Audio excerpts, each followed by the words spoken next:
noite a todos. Obrigada mais uma vez pela vossa presença. Que seja uma boa noite de estudo para todos nós.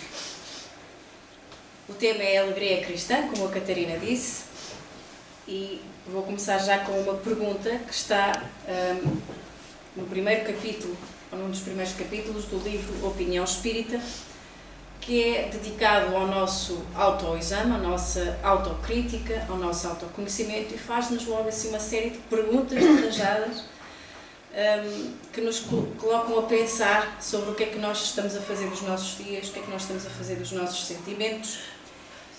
E, portanto, eu vou-vos deixar aqui esta pergunta que também me deixou a pensar. Se estás, de facto, mais alegre e feliz intimamente nestes últimos 3 anos? É bem específica a pergunta, não é?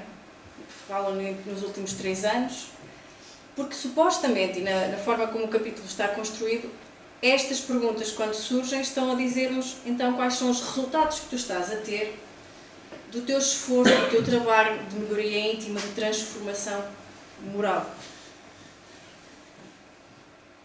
E noutro capítulo, no mesmo livro, Opinião Espírita, que eu não disse, mas é ditado pelos espíritos André Luís e Emmanuel, eles dizem-nos: certo, não temos receitas de felicidade ilusória para dar e nem sabemos rebaixar o céu ao nível do chão, mas dispomos dos recursos precisos à construção da felicidade no reino, isso ao céu, no reino interior, pelo trabalho, pelo estudo, no autoaperfeiçoamento. E isto começa a pensar nesta frase. Lembrei-me de um outro livro, há 2000 anos, e muitos de nós aqui conheceremos bem esta comovente história, e todos nós, se calhar, nos lembramos da doçura da Lívia, e ficamos chocados com a dureza da Flúvia, achamos o comportamento da Aurélia terrível, e ficamos todos tocados com o encontro do senador Públio Lentulus com Jesus, com as lágrimas da Flávia e do seu sofrimento devido à doença, e também ficamos chocados com a dureza de Plínio. Isto tudo nós vamos experimentando em termos de emoções e sentimentos ao ler a história. Mas quantos de nós pensou e desejou para si ter o comportamento de Lívia, por exemplo? Só para ter uma ideia, quem é que já leu este livro? Só para saber. Seja António. Ok, então estou a falar de um livro que ainda nem muita gente leu, mas pronto, eu espero que vou dando assim algumas achegas acerca deste livro. Lívia é a esposa do senador Públio Lentulus, que nós sabemos que foi uma das que mais tarde viria a ser Emmanuel. Mas se alguém disser, dos que conhecem a história, se alguém disser que desejou ter o comportamento de Lívia, eu não vou acreditar.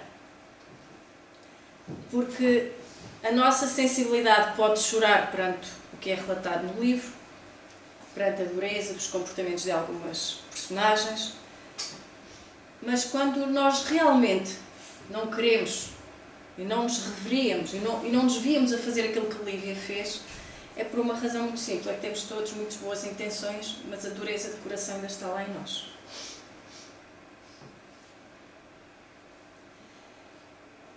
André de Gioras é outra personagem do livro, cujo filho foi preso pelo senador romano Públio Lentulus. Ele pertencia ao povo, e o povo naquela altura não era propriamente bem tratado pelos senadores romanos e pelo poder romano. Então ele, num ato de revolta, um jovem, como vemos, os ativismos agora climáticos e tudo mais são essencialmente por jovens, ele atirou uma pedra à carruagem de Apolo e a esposa, e a pedra atingiu a esposa. E por isso ele prendeu o jovem e torturou-o, etc.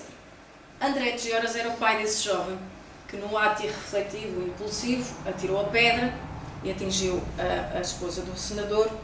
Ele dirigiu-se ao senador e vai pedir que ele modifique a pena que ele tinha atribuído ao seu filho. E o que é que o Públio Lentulus fez? O senador pensa que por ele ser um senhor de um povo que estava submetido, que estava a ser escravizado, ele vai negar. Ele vai dizer não a André de Gioras. Reparem, ele diz não ao pedido de um pai. É um pedido de um pai para outro pai, porque Públio Lentulus também era um pai.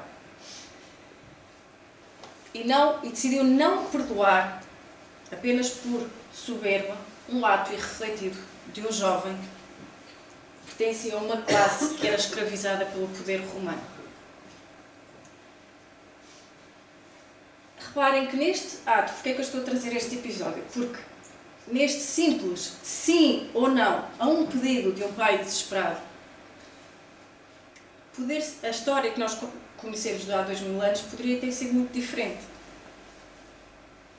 Públio, naquele momento de sim ou não, poderia ter mudado as suas inclinações de prepotência. Era apenas um sim ou um não. A Lívia não ficou nada incomodada com a pedra. Ela perdoou de imediato o jovem, não teve problema nenhum. Mas o que é que aconteceu com o que é que Lentulus fez? O que é que Públio Lentulus fez? O que é que ele escolheu? Ele escolheu as paixões do mundo. Ele escolheu o orgulho, escolheu a prepotência. Escolheu, não, eu não vou perdoar porque tu és o escravo e eu sou o senhor. E, portanto, eu não vou fraquejar, não vou dar o braço a torcer perante a população. Vou usar este jovem como mais um exemplo do meu poder.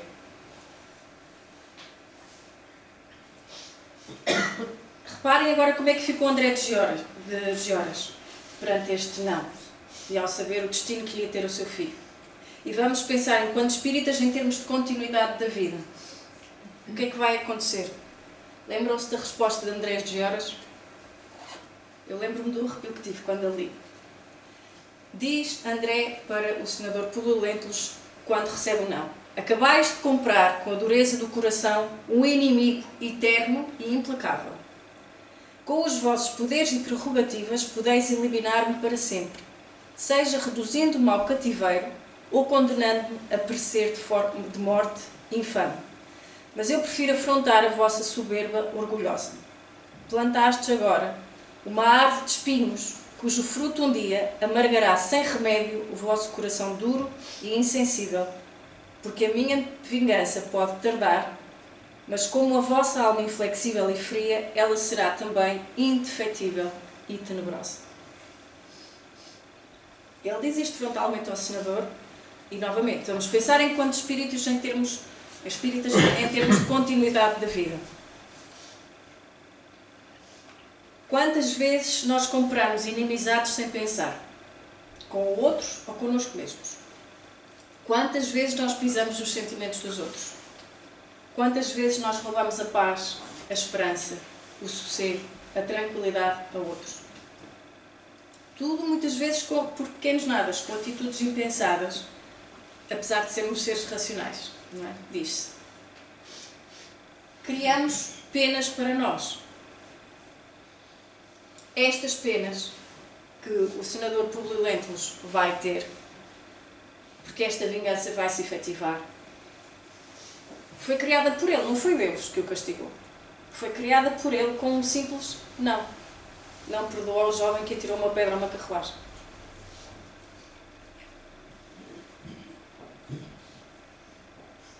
Há muita discussão. Estamos no mês em que celebra o Natal e supostamente o nascimento de Jesus. Há muita discussão entre alguns que se preocupam com essas coisas, se Jesus ou não existiu por falta de documentação histórica, etc, etc. Mas o que é certo é que daquilo que nós conhecemos do Império Romano, eles foram um povo que documentavam tudo. Eles eram muito, muito organizadinhos. Tinham a documentação toda em dia. Aliás, foi um dos maiores legados que eles deixaram, por exemplo, com a sua passagem aqui na Península Ibérica. E a carta que o senador Públio Lentulus escreveu ao César, Tibério César, existe, de facto. Está documentada, é um documento histórico. E nessa carta, Públio Lentulus descreve o encontro que teve com Jesus. E esse encontro está relatado neste livro. devido a este compromisso que o povo romano tinha de guardar todos os seus documentos. E a carta de um senador para um César era um documento importante, não é? Ele narra então essa visão de Jesus, desse encontro que teve. Mas reparem no pormenor, o Públio Lentulus não vai ter com Jesus onde ele estava. Porquê? Porque Jesus não estava entre os governadores, entre os senadores, entre os políticos, entre os senhores. Jesus estava no povo. Estava entre o povo, entre os simples. E, portanto, o senador não quis lá ir meter-se. Não se ia misturar, como se costuma dizer, com a ralé. Não é? Então ele vai, conta-nos o livro, ele vai dar um passeio numa zona mais ou menos bucólica. E é aí que ele encontra Jesus. Ele descreve-o assim: tratava-se de um homem ainda moço que deixava transparecer nos olhos, profundamente misericordiosos, uma beleza suave e indefinível.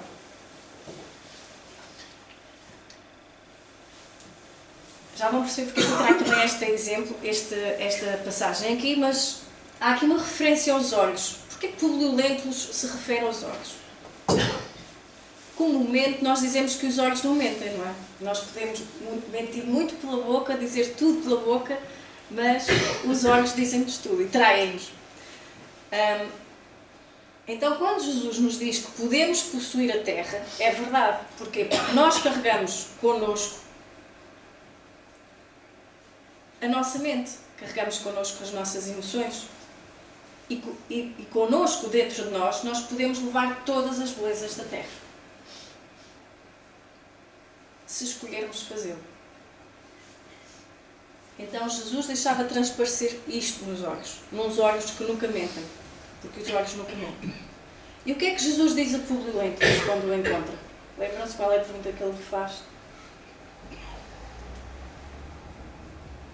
Senador, por que me procuras? Reparem só, uma pergunta simples, mas que tem lá tanto nela. Tem uma espécie de amonestação muito subtil, não é? Se isto nos sensibiliza, se esta história nos sensibiliza, porquê é que não nos faz mudar? Não fez mudar Públio Lentulus. Mais de 150 anos de uma doutrina que nós temos, o Espiritismo, que não é uma religião comum, e nós ainda entramos em disputas com coisas muito simples, muito sem valor, e que muitas vezes nos arrastam e nos afastam das grandes virtudes, como a alegria. Porque nós ainda damos preferência às coisas transitórias e escolhemos amargurar-nos, como escolheu o Públio Lentulus, quando disse não a André de Georges. A propósito de quê? Vejam só a simplicidade desta pergunta, a frontalidade, a sabedoria que esta pergunta tem. Por que me procuras? Jesus sabia.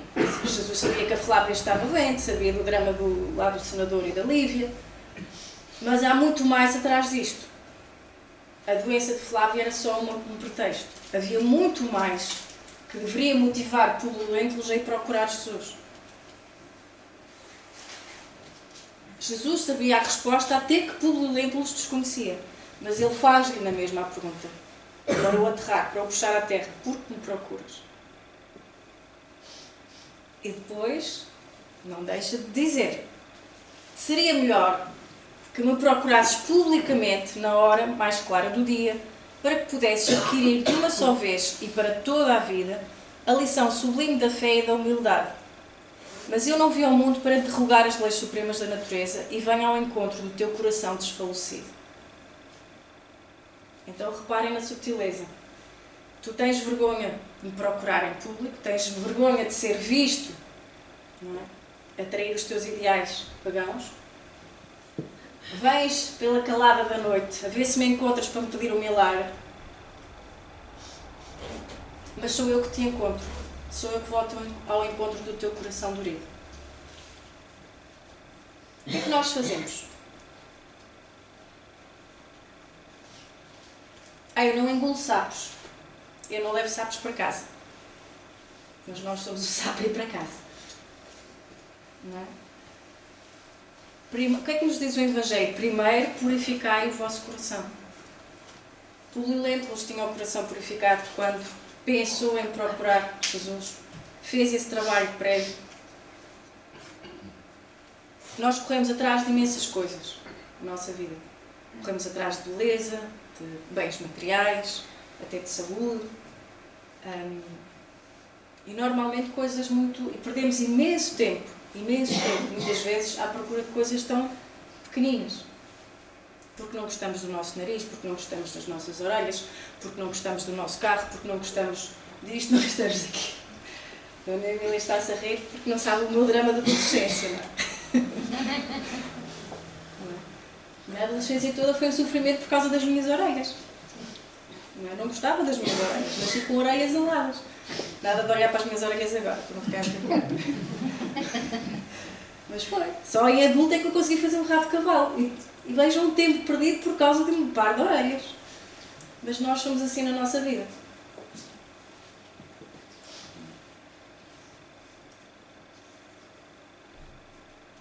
Todos os poderes do teu império são bem fracos e todas as tuas riquezas bem miseráveis. As magnificências dos Césares são ilusões efêmeras de um dia, porque todos os sábios, como todos os guerreiros, são chamados no momento oportuno aos tribunais da justiça do meu Pai que está no céu. As suas ciências se transformarão ao sopro dos esforços de outros trabalhadores mais dignos do progresso. As suas leis iníquas serão tragadas no abismo tenebroso destes séculos de impiedade, porque só uma lei existe e sobreviverá aos escombros da inquietação do homem. A lei do amor, instituída por meu Pai desde o princípio da criação. Então nós temos olhos para ver as belezas da terra. Nós procuramos fantasias quando temos realidade que podem preencher o vazio da alma e do coração.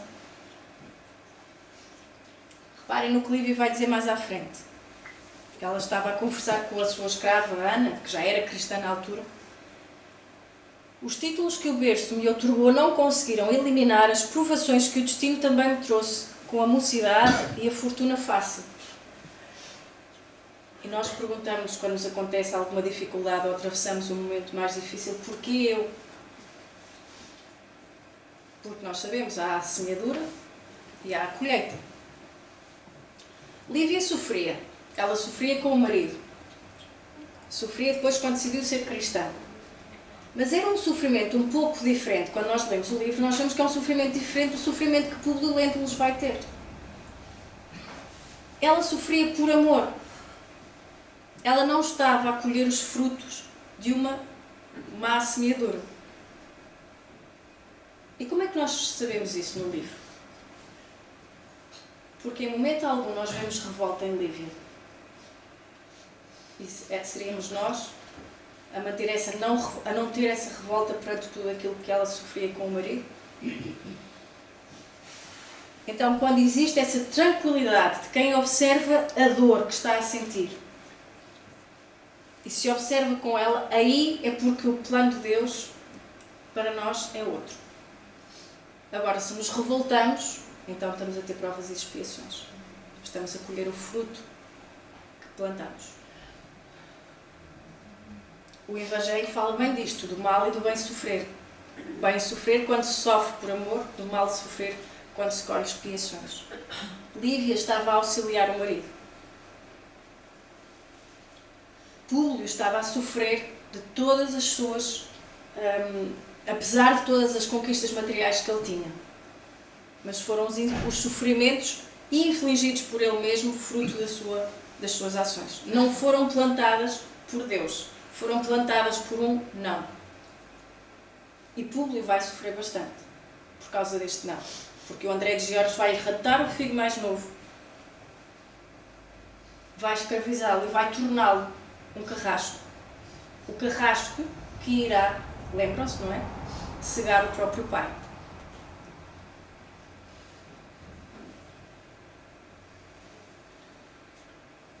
E um sim teria modificado tudo isto. É simples, não é? Nós mudarmos o nosso comportamento.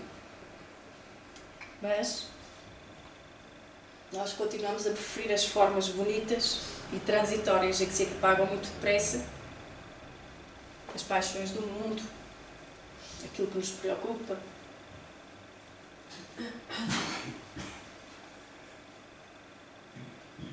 O que é que André de Gioras diz quando está quase a morrer? Diante da morte, todas as nossas vaidades desaparecem nas suas claridades sublimadas. Os nossos poderes terrenos são de uma fragilidade misérrima. O orgulho, amigo meu, abre-nos além do túmulo uma porta de trevas densas, nas quais nos perdemos em nosso egoísmo e impenitência.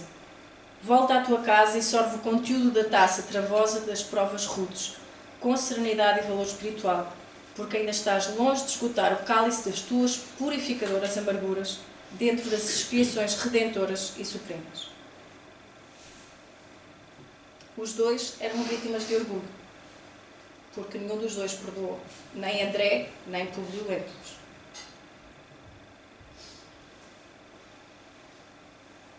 Porque infligimos aos outros o que não queremos para nós. E nesta conversa que André teve aos pés da sepultura, Públio Lentulus já está cego nesta fase. Essa cegueira que foi infligida pelo próprio filho. E os dois sofrem por uma das maiores dores que um ser humano pode ter. Arrependimento.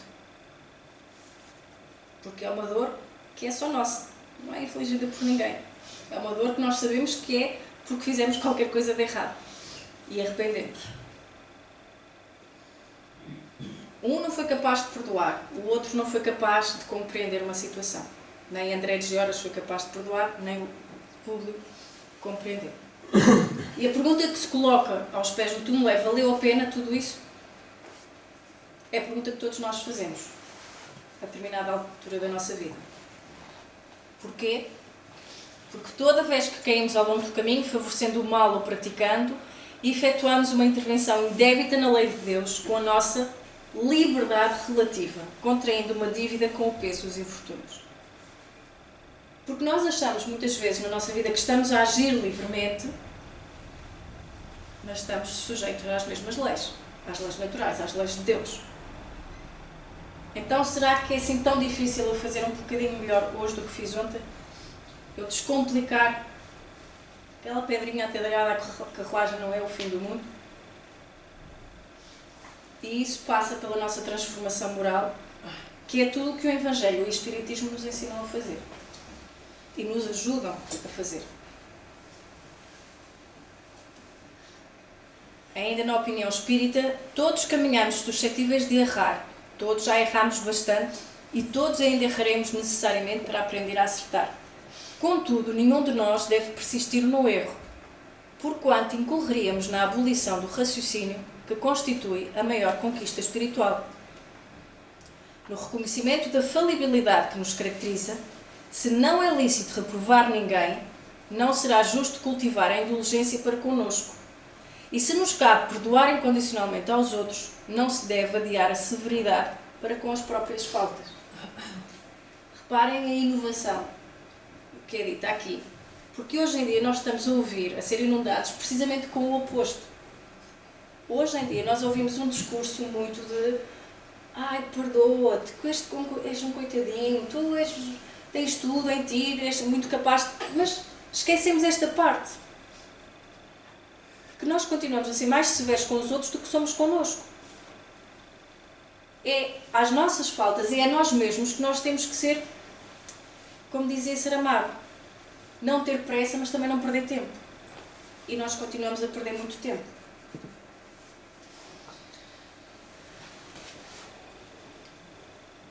E nós espíritas, ou como diria Zé Renés, espíritas, temos um modelo e guia que nos exemplificou hábitos e comportamentos que nos deveria servir de molde nestas nossas tentativas de acertar, nestas nossas tentativas de acertar o caminho e de nos transformarmos moralmente. É esse modelo que vai guiar o nosso esforço de aprimoramento moral. E aqui nós temos um conceito de um grande psicólogo, Skinner, que nos traz o termo de modelagem, que é um processo, que nada mais é do que um processo muito gradual de nos ensinar a mudar os nossos comportamentos, a substituir, digamos assim, comportamentos que nos são pouco benéficos para comportamentos melhores. Mas isso vai ser rápido. Não. vai ser por aproximações sucessivas. Este era o modelo que Skinner também propôs. Nós, aos pouquinhos, vamos aproximando daquilo que queremos ser ou daquilo que queremos, de como queremos agir. Quando Skinner lançou esse conceito da modelagem, reparem, só muitos anos depois é que isso foi levado a sério e foi publicado, mesmo cientificamente, quando ele estava a trabalhar na Força Aérea, a treinar pombos, para os pombos jogarem, sabem aquele jogo que temos assim uma série de pinos, atiramos uma bola para deitar os pinos abaixo? Então ele estava a treinar pombos para isso, não sei lá porque é que isso é preciso para a Força Aérea, mas ele estava a fazer isso. E foi assim que ele descobriu que até os animais aprendem desta forma. Eles vão aprendendo por passinhos, por aproximações sucessivas. Isto era a definição do que eu acabei de dizer, portanto vou passar à frente. Não é? O condicionamento operante, ou seja, a modelagem, modela o comportamento como o escultor modela a argila. Então, de pequenas em pequenas melhoras, nós vamos aproximando o comportamento do nosso alvo. Quem é o nosso alvo? Jesus. Se ele é o nosso exemplo. Gradativamente nós vamos aproximando dele. Porquê? Porque é o comportamento dele que vai guiar o nosso progresso, a nossa evolução espiritual. E não há progresso de forma caótica. É preciso que o nosso progresso seja focado e direcionado. Senão nós vamos cair outra vez no mesmo erro de estarmos a ser mais severos com os outros do que connosco mesmos. Porque se nós não queremos modelar o nosso comportamento com Jesus, o que é que nós estamos a fazer no centro espírita? Se não é esse o nosso objetivo, o que é que estamos a fazer no centro espírita? Resolver um problema pontual da nossa vida?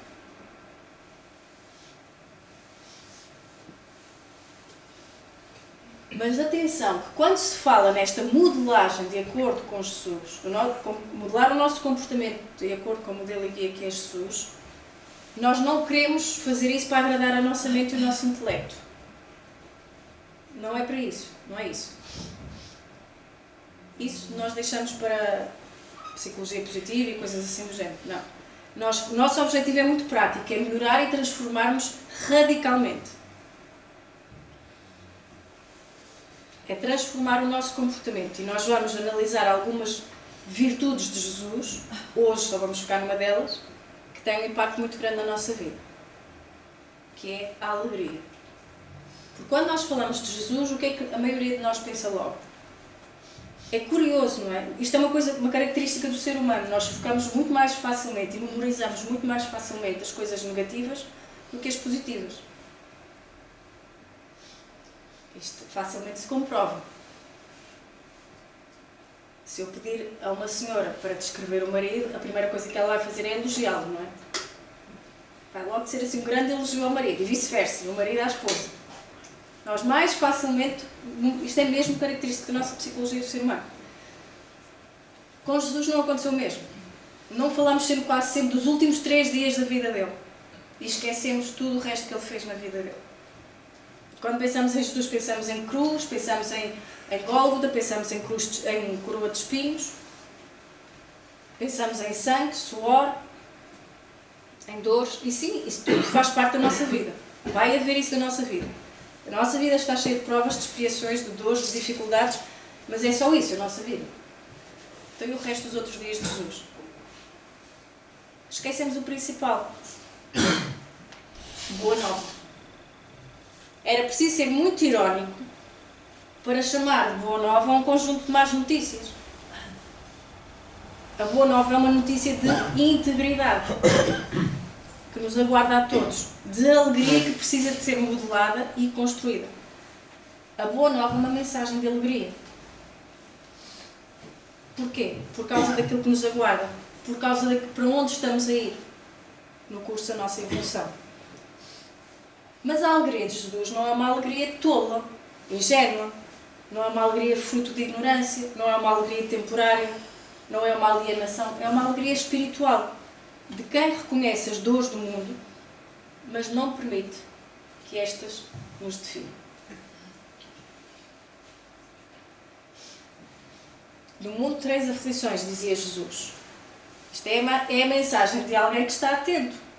Então não é como muitos gurus de hoje em dia, é tudo cor-de-rosa e bolinhas e... Não. No mundo tereis aflições, é o que Jesus diz. Então ele está atento ao que se passa no mundo, ele está atento ao que se passa em cada um de nós. Mas o que é que ele nos diz? Tende bom ânimo. O que é ter bom ânimo? Tende alegria. Então mais uma boa notícia. Há a possibilidade de nós sairmos vitoriosos das nossas dificuldades, das dores, dos momentos escuros da nossa vida. Porque se ele nos diz, no mundo tereis aflições, mas tende bom ânimo porque eu venci o mundo, é porque há uma possibilidade. É a velha história. Se ele consegue, talvez eu consiga. Um modelo e guia, um exemplo a seguir. E nós vemos isso em vários episódios. Só trouxe alguns. No capítulo 9 de Mateus, refeição com os publicanos e pecadores. Estava ele reclinado à mesa em casa, eis que muitos publicanos e pecadores que tinham vindo reclinavam-se à mesa junto com Jesus e seus discípulos. Os fariseus, vendo isso, diziam aos discípulos dele: por que é que o vosso mestre come com os publicanos e pecadores? E Jesus tem esta resposta: os sãos não têm necessidade de médico, mas os que estão doentes. Ide e aprendei o que significa misericórdia quero e não ofrenda, pois não vim chamar justos, mas pecadores. Que síntese, não é? Então ele diz-nos que está ali para quem precisa. Não é para o pulilento que vai pela calada da noite. Não há motivo maior de alegria para quem está doente do que encontrar um médico disponível que saiba o que é que ele está a sofrer. E olha que isso hoje em dia já é muito raro. Não há alegria melhor para um doente do que encontrar um bom médico. Isto não é motivo de alegria? Eu posso escolher focar na doença ou na cura. E ele termina isto. Ele aqui remete-se a um texto do Velho Testamento profético, mas ele diz: eu não quero sacrifícios de animais no templo nem ofrenda, mas eu quero misericórdia. Outro exemplo dos jejuns, também ainda Mateus. Aproximam-se dele os discípulos de João Batista, que era um ascético, não é? Não comia quase, enfim, era ascético mesmo. Porque nós e os fariseus jejuamos, porém os teus discípulos não jejuam. Os discípulos de João Batista não jejuavam. E disse-lhe Jesus: acaso os convidados das núpcias podem estar de luto enquanto o noivo está com eles? Mas dias virão quando o noivo for retirado deles e então jejuarão. Então, nós quando vamos a um casamento vamos com cara de luto? Pelo menos digam que não só para agora. Não vamos. Pomos o nosso melhor vestido, pomos aquelas coisas na cara, arranjamos o cabelo e tentamos estar alegres, não é? Por muito que a gente não lhe apeteça, a gente tentar estar alegre num casamento, não é? Ainda que a gente pense assim, nem sabe o que te espera, mas tentamos estar alegres. Que casamento é este que Jesus fala? O casamento de Jesus com a terra. Ele está-se a referir a um momento de regeneração que a terra irá passar. E já avisa que o noivo, que é ele, vai ser retirado. E percebemos a alegria de Jesus em partilhar uma refeição com os amigos. Nós não gostamos de fazer isso também. Ele cultiva os relacionamentos, as amizades, o amor. Por isso ele estava alegre, mesmo sabendo o que vinha depois. Mas cá vem a liçãozinha. Ninguém coloca remendo de panos sobre uma veste velha. Ou seja, o que é que ele está a dizer? Modelar o nosso comportamento ao comportamento de Jesus não se faz com remendos, nem com pequenas alterações pontuais no nosso comportamento. Tem que se mudar a estrutura toda. Temos que mudar a veste toda. Porque não dá para manter velhos hábitos e ter outros novos, porque o copo já está cheio. Se o copo está cheio de hábitos velhos, como é que eu meto lá hábitos novos? Então nós modelamos na alegria de Jesus com aproximações sucessivas, aos pouquinhos, mas sem manter elementos da veste velha. Vinho novo em odres novos. Porquê? Porque é preciso construir uma nova veste espiritual. E é claro que ele não se está a referir a roupa. Ele está-se a referir ao nosso caráter e ao nosso comportamento. É a mudança total do nosso comportamento e das emoções, da nossa mente. Mas apesar de tudo isto, nós podemos cultivar a alegria. A alegria das relações humanas, da amizade, da família. Ele não ficava fechado em Torres de Marfim, Jesus. Ele estava com as pessoas. Ele convivia com todos. Não é uma alegria egoísta. É uma alegria que se espalha por todos. Mas constrói-se. Esta alegria tem que ser construída. E este é o primeiro traço que Jesus nos traz com a Boa Nova. Paulo, nos Gálatas, ele vai falar também das virtudes que são irmãs da alegria. Paulo estava a dizer que depois de explicar o que é a obra da carne, ou seja, as nossas imperfeições, as guerras, as inimizades, as idolatrias, as discórdias, as dissensões, tudo isso é obra da carne. Ele diz, mas o fruto do Espírito é amor, alegria, paz, longanimidade, benevolência, bondade e confiança. E todas estas virtudes se vão concentrar num único fruto, que é a alegria cristã, que está rodeada destas virtudes. Porque a alegria mundana, que não está acompanhada destas virtudes, é uma alegria incipiente, pouco consistente, passageira.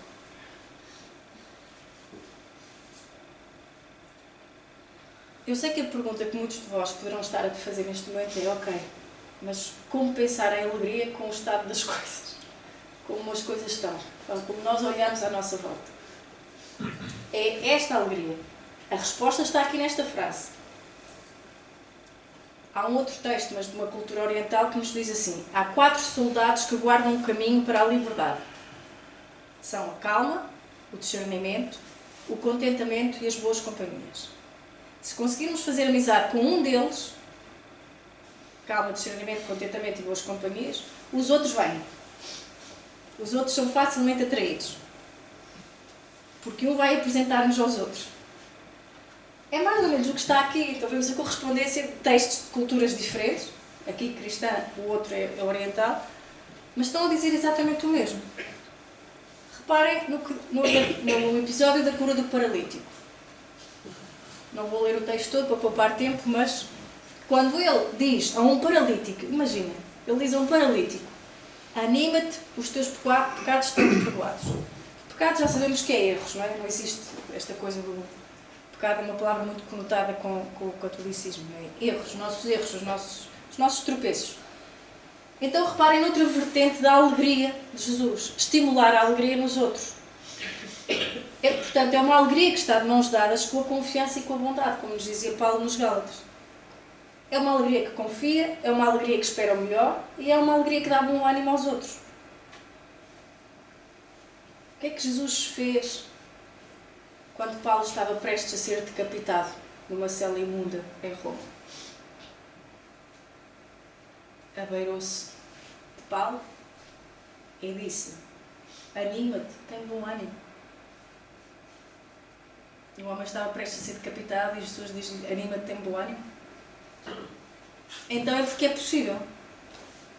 Se Jesus vai dizer a um discípulo como era Paulo: anima-te, tem bom ânimo, quando ele está prestes a ser assassinado, é porque é possível esta alegria.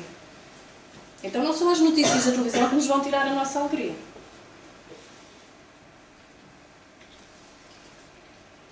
Tenho-vos falado dessas coisas para que tenhais paz em mim. No mundo tereis provações, mas animai-vos, eu venci o mundo. Eu volto a repetir esta frase de Jesus. Olha lá a paz que tínhamos visto na frase de Gálatas. Paulo a Gálatas. Provações. O que é provações? Aflições, dificuldades. Em grego, provação significa pressão. Portanto, tribulação. Nós somos sujeitos a essas pressões.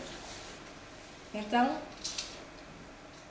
para que tenhais paz em mim. Cá está o nosso molde. Como é que eu consigo esta paz em mim, esta alegria em mim?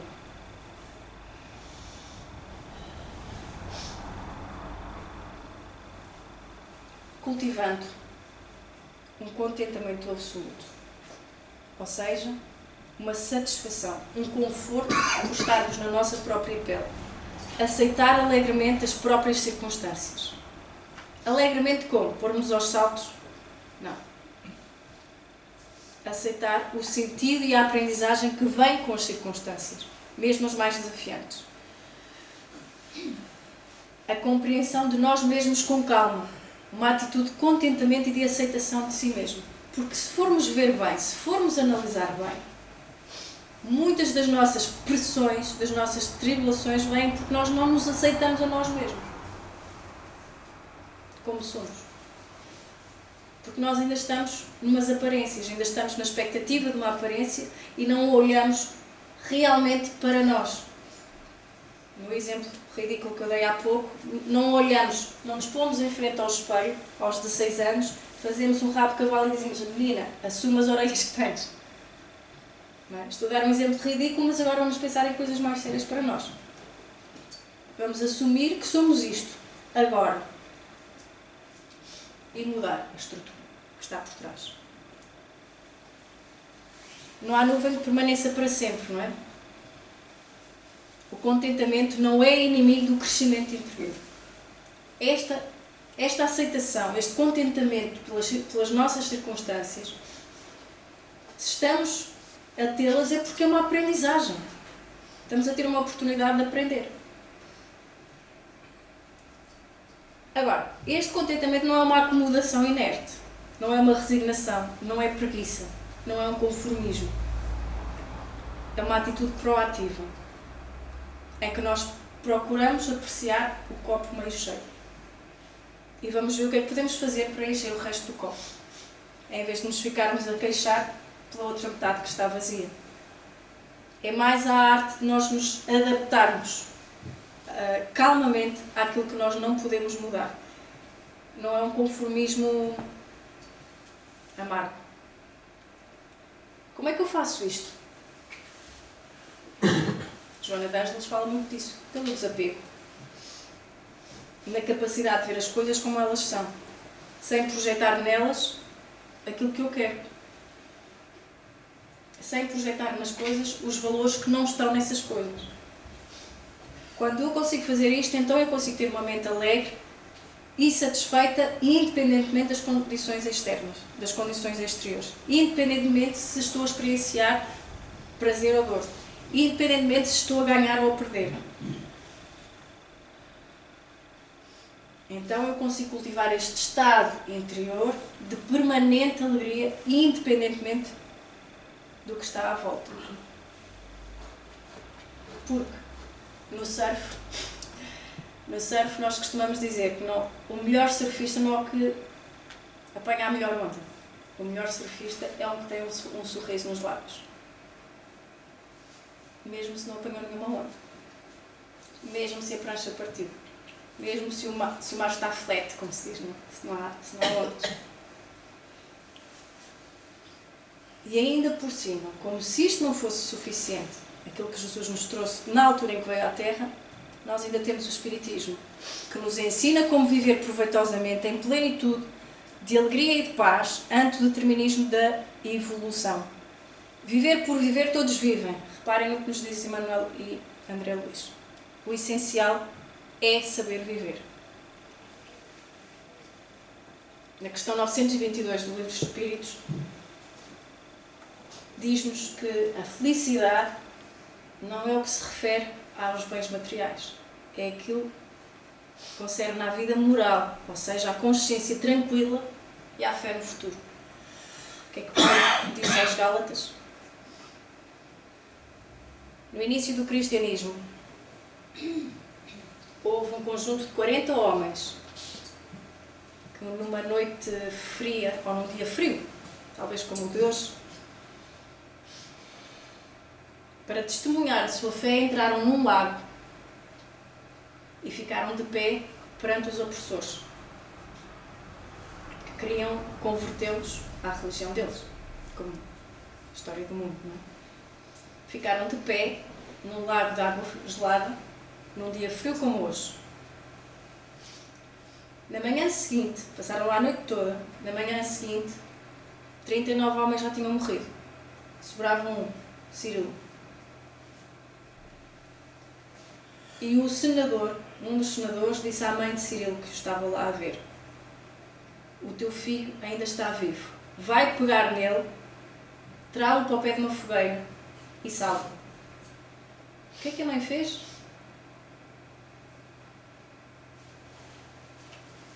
Não. Respondeu: se ele não tomou essa decisão enquanto estava consciente, não sou eu que vou impedir-lhe que ele cumpra o objetivo dele, que é testemunhar a sua fé. E deixou o filho morrer. Não foi. Ela própria pegou nele e foi pô-lo no lago, porque essa tinha sido a decisão do filho. Está neste livro, Esquina de Pedra. O amor liberta o homem do medo. Cirilo explicou-me, tal jovem, o último a morrer. Não tens medo a Deus porque o recebeste através de Jesus, que nos ensina a ser Ele, o Pai, e nos faz perceber a sua justiça perfeita, o seu amor infinito. Quando passamos a ver em Deus o nosso Pai, tudo se modifica. E isso não é belo? E isso não é motivo de alegria? É essa a alegria cristã. Muito obrigada pela vossa atenção. Se houver dúvidas no final dos trabalhos, podem-se dirigir, estaremos cá e podem-se dirigir cá no final dos trabalhos. Esta foi a bibliografia que nós utilizamos para o trabalho de hoje.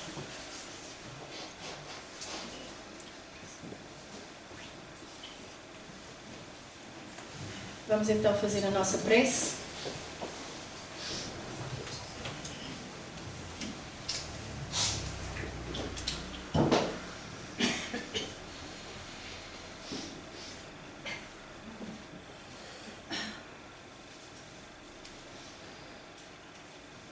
Então, se for confortável, fechamos os nossos olhos, fazemos uma respiração mais profunda.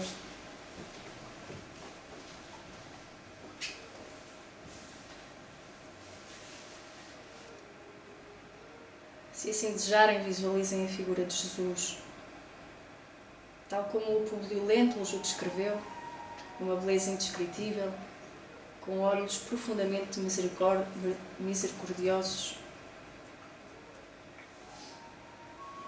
E podemos dizer-lhe assim: obrigada, Senhor, pelas almas boas que me deste na vida, pelas afeições, pelos amigos que nos emprestas, que nos toleram as falhas e os defeitos e nos equilibram os passos vacilantes e imperfeitos. Obrigada pela paz e pela luz. Obrigada pela sensação confortante e amena com que a Tua palavra me serena nos dias de dor, nos dias de silêncio, que fazem as lutas que são precisas para eu me burilar, enxugando-me as lágrimas, sem alarme pela bênção do amor.